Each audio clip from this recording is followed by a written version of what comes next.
Aquarians, let's see कि 23rd of July 2026 का divine message, goddess guidance, universal message क्या है। आज यूनिवर्स आपको क्या कहना चाहता है, आज के दिन क्या सुनने की ज़रूरत है आपको, लाइफ की आप जिस भी सिचुएशन में है वहाँ क्या करना चाहिए। सबसे पहले देखते हैं कि आज के ओवरऑल डे की एनर्जी क्या है। बात कर रहे हैं 23 जुलाई 2026 की। मरकरी अभी नॉर्मल हो जाएगा, नॉर्मल मतलब उसका जो रेट्रोग्रेड पीरियड है वो ख़त्म हो रहा है आज के दिन। डेफिनेटली जो भी कम्युनिकेशन से रिलेटेड प्रॉब्लम्स थी वो आज और है, आज से हट जाएंगी। तो अभी 2-3 दिन शायद चीज़ें सही हों, स्पेशली कम्युनिकेशन से जो प्रॉब्लम्स आ रहे थे वो सही हों। उसके बाद सैटर्न को देखते हैं कि क्या लेके आता है। यस, कुछ चेंज, कुछ हल्का जरूर आज का दिन होगा, आज से दिन होंगे ऐसा कहना चाहिए। Alright Aquarius, let me check कि आपकी ओवरऑल एनर्जी क्या है 23 जुलाई 2026 की। और कार्ड यहाँ आ गए हैं, लेकिन कार्ड जो हैं वो क्वांटिटी में 2 आए हैं, ठीक है, 2 तो चलता है। We have deceit number 25, door to personal healing and happiness. Wow, we have 777. Oh my God, Aquarians, what's this? Bottom में पेशेंस का कार्ड है 777. 777. It's a spiritual kind of energy. It's a divine timing. We have deceit here, and energy में deceit आना और फिर personal healing and happiness का card आना, ये कह रहा है कि कहीं ना कहीं आप अपनी पर्सनल हीलिंग या हैप्पीनेस को रोक रहे हो, आप आड़े आ रहे हो। आपको ब्रह्मांड बहुत सारी हैप्पीनेस दे रहा है, बहुत सारे सिचुएशंस दे रहा है, ऑफर्स दे रहा है, अपॉर्चुनिटीज़ दे रहा है। बट अभी जब मैं ये बोल रही हूँ तो आप में से काफ़ी लोगों के दिमाग में ये चल रहा है कि भाटा दे रहा है, कुछ नहीं दे रहा, कहाँ है, आप बता दो, हमें दिखा दो हमारी लाइफ की एक भी अपॉर्चुनिटी। लेकिन यही सोचना डिसीट एनर्जी आपकी।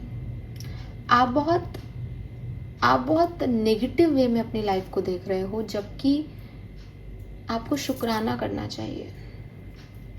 एंड मैं जानती हूँ कि आपने ये सुन रखा होगा कि हमें डेली उठ के जो है, मतलब हमें हमेशा ग्रैटिट्यूड में रहना चाहिए यूनिवर्स को। और आप कहते हो कि किस बात का ग्रैटिट्यूड दें, और जब आपको कहा जाता है कि आप उठे हो सुबह, इस बात का ही शुक्राना कर दो, तो शायद आप हंसते हो कि इस बात का क्या शुक्राना करें, हम चाहते ही नहीं है जीना। लेकिन एक्वेरियस, आपको ये सुनने की ज़रूरत है। मैं जानती हूँ आपने ये सुना हुआ है, और आप में से काफ़ी लोग उसको नहीं समझेंगे, बिकॉज आपकी एनर्जी नहीं है वो समझने वाली। तो आप वही ना, मैं आपको कितना भी आपकी हीलिंग के लिए बोलूँ, आप डिसीटफुल एनर्जी में हो। और यूनिवर्स कह रहा है कि तुम इसलिए ना खुश हो क्योंकि तुम्हारा काम नहीं हो रहा। और अभी पेशेंस का जो कार्ड था वो आपको कह रहा है कि डिवाइन टाइमिंग पे चीज़ें होंगी तुम्हारे लिए, रुको तो सही, होल्ड तो करो। सी वी हैव, अभी मैंने एक ही कार्ड उठाया, यहाँ पे दोनों कार्ड आ गए, door to romance.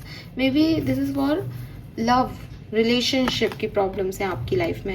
And like मेरा ये काम तो हो ही नहीं रहा, मेरा ये काम तो हो ही नहीं रहा, कि ये काम होगा आपका, लेकिन आपको ही थोड़ा सा संभलना है। आप ही उस तरीके से काम नहीं कर रहे जिस तरीके से काम होगा, और जब आपसे नहीं हो रहा तो वो करवाएगा। बट होल्ड एक्वेरियस, थोड़ा यूनिवर्स को अपने हिसाब से चलने तो दो। इतना क्या वो कर रहे हो कि खराब बोल के अपनी लाइफ को और खराब कर रहे हो। और ना, इट्स नॉट अबाउट खराब। अगर आप इसकी एनर्जी को देखोगे ना, तो ये थोड़ा सा आपको थोड़ा ट्रिकी काइंड ऑफ, आप देखो ऐसे, आईज देखो ऐसे, और हाथ के भी मूवमेंट्स देखो कैसे कर रहा है वो।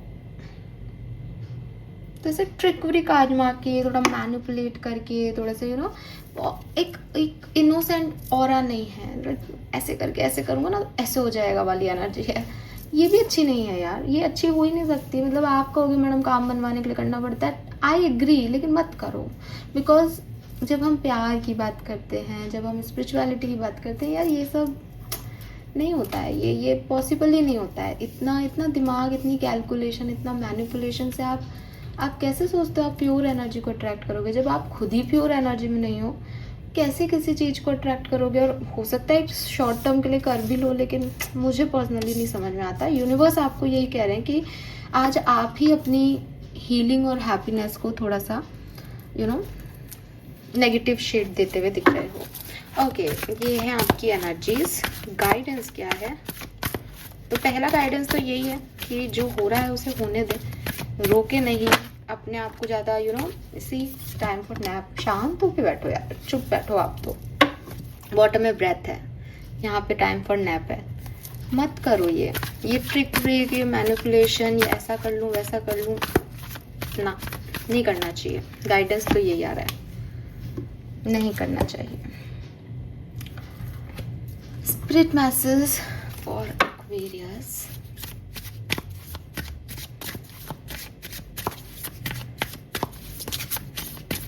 पता क्या ना, मुझे एक मैसेज सुनाई दे रहा है कि एवरीवन वांट पीस, लेकिन जब वो पीस आती है तो वो हमको खलने लगती है। हमको लगता है कि नहीं नहीं, ऐसी पीस नहीं चाहिए। अब पीस ऐसी और वैसी नहीं होती। आप शांत मन से बैठ जाओ, आपकी खराब सिचुएशन भी पीसफुल लगेगी, क्योंकि आपके पास कुछ नहीं है, आपसे वो कंट्रोल हो नहीं रही, वो अपने ही चल रहा है, आप उसमें कुछ नहीं कर सकते। तो वो आपका एकदम शांत माहौल है जहाँ आप कुछ कर सकते हो कि साहब आज आपको ये टास्क पूरा करना है, वहाँ आप उसमें लगे हुए हो। वो पीस नहीं है, काम करना है आपको, एनर्जी देनी है। बट जहाँ आपका कोई कंट्रोल नहीं है, वो तो पीस ही हुआ ना आपका। लेकिन हम उसको पीस की तरह नहीं देखते, बिकॉज हमारे लिए पीस की डेफिनेशन ही अलग है। मेरे काम मेरे हिसाब से हो जाए तब मैं पीस में रहूँगा, चाहे वो मुझे पूरा घुमा घुमा करके तोड़ दे, लेकिन भगवान की नहीं सुनूंगा मैं। खैर, तो आपके कार्ड्स आपको सब बता रहे हैं यहाँ पे। ये जो डिसीट की एनर्जी है कि मैं रेजिस्टेंस दे रहा हूँ, मुझे ये नहीं ये चाहिए, या मैं मैनिपुलेट कर रहा हूँ, या मैं कुछ ट्रिक आजमा रहा हूँ अपना काम करवाने के लिए, ये छोड़ दो। पहला गाइडेंस, रेस्ट करो। दूसरा गाइडेंस, एंड सही रास्ते पे चलो। तीसरा गाइडेंस, जो कि आपको कार्ड की इमेजेस बता रही है, मैं भी डिटेल मैसेज आपको दूंगी, ठीक है? यस। अब टाइम फॉर नैप का कार्ड जो है वो बेसिकली, अगर अपन इस कार्ड के डेप्थ में जाएं तो ये जो कार्ड है उसमें आप देखोगे कि मून एनर्जी है और एक फॉक्स बैठा है मून पे, आपको दिख रहा होगा, है ना? और मून भी सो रहा है, फॉक्स भी सो रहा है, दोनों रेस्ट कर रहे हैं। ये जो कार्ड है ये आपको ये नहीं कह रहा कि सब कुछ जो है वो आंखें बंद करके निकाल दो, नहीं। ये कार्ड आपको ये कह रहा है कि कभी कभी कुछ चीज़ों में सारी चीज़ें जो हैं वो अपने हाथ में नहीं लेनी होती। कभी कभी ईश्वर को उसकी मर्जी का कर लेने देना चाहिए। कभी कभी आंखें बंद कर लेनी चाहिए, ये सोच के कि ख्वाबों में दुआ मिलेगी, ख्वाबों में अल्लाह आएगा या सपने में ईश्वर आएगा, ठीक है? क्यों?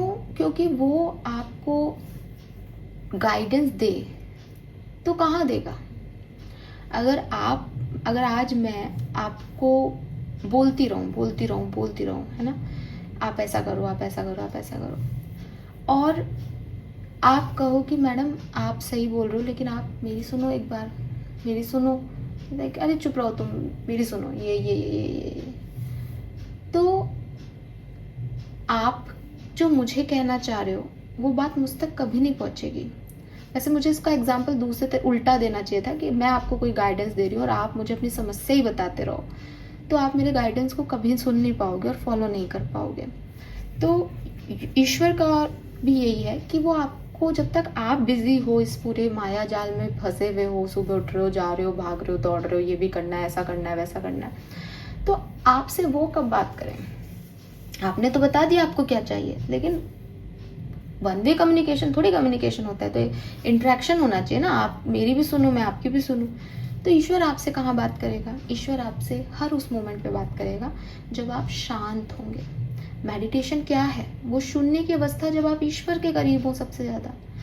नींद भी हम हमारे सबकॉन्शियस लेवल पे जाते हैं और वहाँ पे सपनों में मतलब हमारे यहाँ पे स्वप्न शास्त्र करके एक पूरा शास्त्र है जिसमें यही बताया गया है कि अगर आप अपने सबकॉन्शियस स्टेट में किसी पर्टिकुलर सिचुएशन को बार बार रिपीटेटिवली देख रहे हैं या जो हो रहा है, तो उसका भी एक मतलब है, वो भी आपके पास किसी कुछ कहने आ रही है, कुछ मैसेज देने आ रही है। तो आप ये मत समझो कि अरे यार मैंने अगर आज काम नहीं किया तो ये दुनिया रुक जाएगी। नहीं, ईश्वर आपको ये बता रहे हैं कि तू थोड़ा स्लो होगा, तू थोड़ा शांत होगा तो मैं तेरे को मिलूं, मैं तेरे से बात कर पाऊं।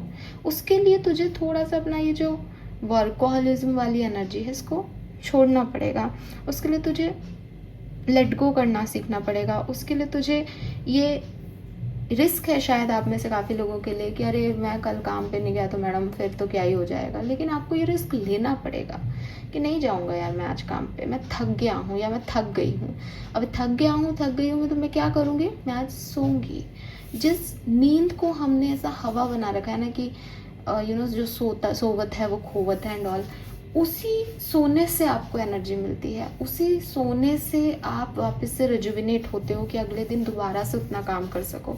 अगर आप बहुत लंबे समय से काम कर रहे हो, भाग रहे हो, अपने हिसाब से चीज़ों को करना चाह रहे हो, इस चीज़ को अभी छोड़ देना, आंखें बंद कर लेना और जो वो कह रहे हैं वो सुनना या अपने आप को रेस्ट देने वाली एनर्जी में आप आ जाओगे तो आप ना नरिश हो जाओगे वापस से।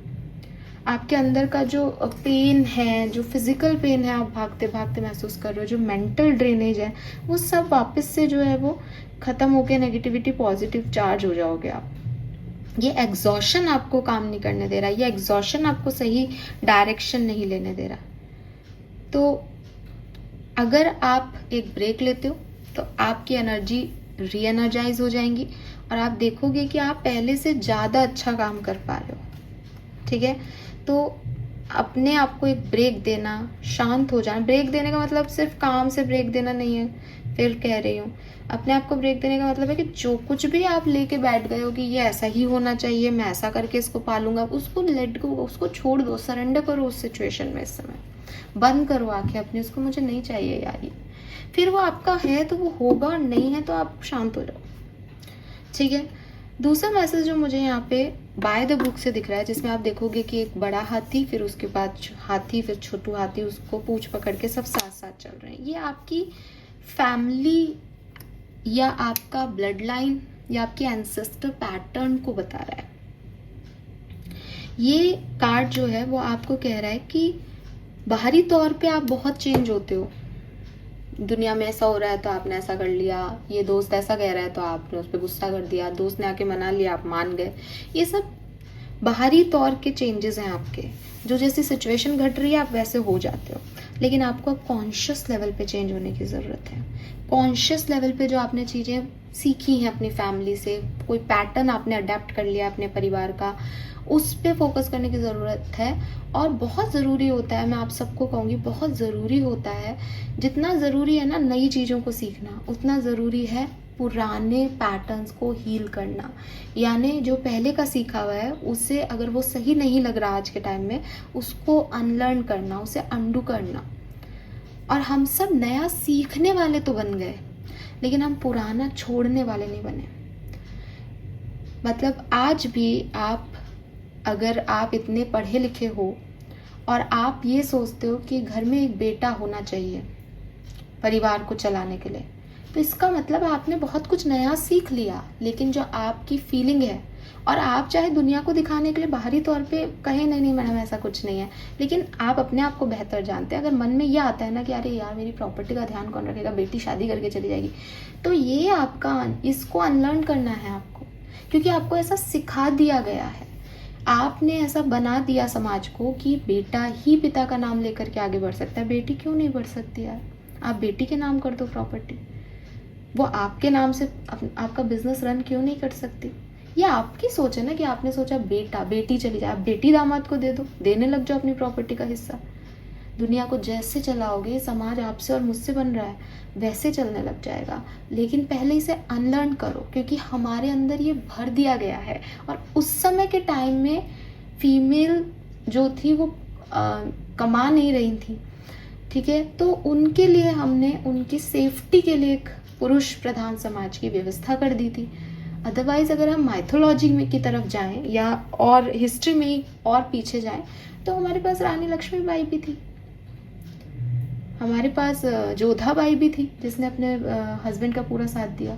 तो अगर आप पीछे जाते जाओगे तो आप देखोगे कि फीमेल्स जो थी वो स्पेशली क्षत्रिय जो फीमेल्स थी वो तो उतना ही युद्ध कौशल रखती थी। राम की मदर जिन्होंने राम के लिए वनवास मांगा वो इसीलिए तो मांगा था कि राजा की जान ही उन्होंने बचाई थी कैकेयी ने। तो इसका मतलब उनको भी सब कुछ सिखाया गया था। तो तब तक तो राजकुमार और राजकुमारी सिमिलर पे उस पे थे। ये तो बाद में जब एक ऐसा काल आया जहाँ फीमेल्स की सिक्योरिटी के लिए उनके पास कोई वो नहीं था, उनको शस्त्र चलाने नहीं आए, उन्होंने नहीं सीखे, वो घर के कामों में रख दी गई, तब पुरुष प्रधान समाज की स्थापना हो गई। अब उसको आज की तारीख में आज तो फीमेल सब कर रही है, मेल भी सब कर रहा है। बिल्कुल मैं फीमेल की बात कर रही हूँ, इसका मतलब ये नहीं है, बिल्कुल मेल भी अपने बच्चों का ख्याल रख रहे हैं। तो हैट्स ऑफ टू देम, हम सब काम कर पा रहे हैं। तो हमको इस तरह की सिक्योरिटी की ज़रूरत नहीं है, और नहीं है तो बेटियों के नाम प्रॉपर्टी करें, बेटी भी आपका नाम लगाएगी और आगे बढ़ें। बहुत से लोग हैं मेरे आसपास जो आप सरनेम चेंज नहीं कर रहे हैं अपना शादी के बाद, तो यस, और आप दोनों लगाओ। आप क्यों बेटियों को बाहर का कर देते हो? आपकी सारी समस्याएं हल हो जाएगी अगर आप बेटी को भी घर का रखते हो। तो जरूरी थोड़ी वो घर में ही रहे, बेटा भी तो आपका होके बाहर जॉब करता है ना, तो बेटी भी ससुराल में रह लेगी, बाहर रह लेगी अपने पति के साथ, लेकिन आपका नाम तो लेके चल सकती है, आपकी जो प्रॉब्लम है वो तो हल हो सकती है। तो इस तरीके की जो मेंटेलिटी है उसे अंडू करें, अपनी कॉन्शियसनेस में, अपने फैमिली पैटर्न, अपनी जो सोच है उसके रिगार्ड में आपको एक चेंज जो है वो ज़रूरत है, वो ट्रांसफॉर्मेशन की ज़रूरत है। ठीक है, और हो सकता है कि एक पूरा ग्रुप आपके अगेंस्ट खड़ा हो जाए, but take a stand, make a real change. मुझे तो ये मैसेज जो है आजकल की सिचुएशन के हिसाब से लग रहा है बहुत सिंपल। अगर आपकी इंट्यूशन कह रहे हैं, गो विद दैट। ठीक है, यस, ट्रस्ट द लाइट, और मिरेकल होंगे, उसी डायरेक्शन में होंगे। दुनिया कितने लोग आपके अगेंस्ट है उससे कोई फर्क नहीं पड़ता कि आज दूसरे पाले में कितने लोग खड़े हैं, आप यहाँ क्यों खड़े हो ये समझो, ये इम्पोर्टेंट है। चाहे आपका परिवार ही आपके अगेंस्ट हो, लेकिन आप क्यों खड़े हो, आपने क्या सोच के ये डिसीजन लिया वो समझो। बड़े हैं तो गाइडेंस लो और सीखो और आगे बढ़ो। स्पिरिट का मैसेज है आपके लिए, slow down and take your time. See, there is no need to rush everything, you are already doing your part, trust that what belongs in your life is already making its way towards you in divine timing। अरे यार, मतलब Aquarius, this is so good। तो अगर आपको ऐसा लगता है कि साहब आप तो प्रिडिक्ट करते हो कि हमारे लिए अच्छा होगा, 777 नंबर आ रहा है, लकी बताते हो, अच्छा तो कुछ हो नहीं रहा, गाइडेंस आपके लिए इतना ही है कि सोच को सब बदलो, आप सब कुछ अपनी डिवाइन टाइमिंग पे होगा। और अगर आपने अपने हिस्से का काम कर दिया है तो बस रेस्ट ले लो, ज़्यादा दिमाग मत लगाओ, कैलकुलेशन मत लगाओ, होगा वही जो टाइम पे होना है। ठीक है, अभी खैर मैं वो बात आपको नहीं बोलूँगी थोड़ा ज़्यादा ही एक्सट्रीम व्यू हो जाएगा पॉलिटिकली, और मैं सच में बहुत ज़्यादा करेक्ट और मुझे नहीं आता है ये, तो मैं नहीं बोल रही हूँ। बट हाँ, मैंने कई चीज़ों को अभी पिछले दिनों ऐसा ऑब्जर्व किया कि समय चलता है अपनी चाल, और समय आपके पक्ष का होता है ना तो खराब से खराब सिचुएशन में भी आप जीतते हो, और समय आपका विपक्ष का होता है ना तो वही तथ्य जो आज पक्ष के हैं वो सब विपक्ष के थे पहले। तो वही चीज़ें हैं कि समय बलवान है एक्वेरियस, इसलिए डिवाइन टाइमिंग का वेट करें, अपने हिस्से का कर्म करके रख दें और फिर ब्रेक ले लें आप, क्योंकि आप अगर ब्रेक नहीं लोगे ना आप इसमें चलते जाओगे, और आपको ज़रूरी है, क्योंकि सी पर्सनल हीलिंग और हैप्पीनेस का डोर ओपन है। बस वही है कि घड़ी उनकी अपनी है, आप मत ट्रिक लगाओ, ये आपको कुछ देगा नहीं इतना मैनिपुलेशन करना सिचुएशन में, छोड़ दो इस सिचुएशन को। This is all for you. Colours की बात करती हूँ तो मैं कहूँगी सफ़ेद, white and red and white colour. वार तो थर्सडे है बट रेड एंड वाइट आ रहा है। नंबर 7 बहुत सिग्निफिकेंट है। जुलाई का महीना, जुलाई में ही कुछ हो सकता है।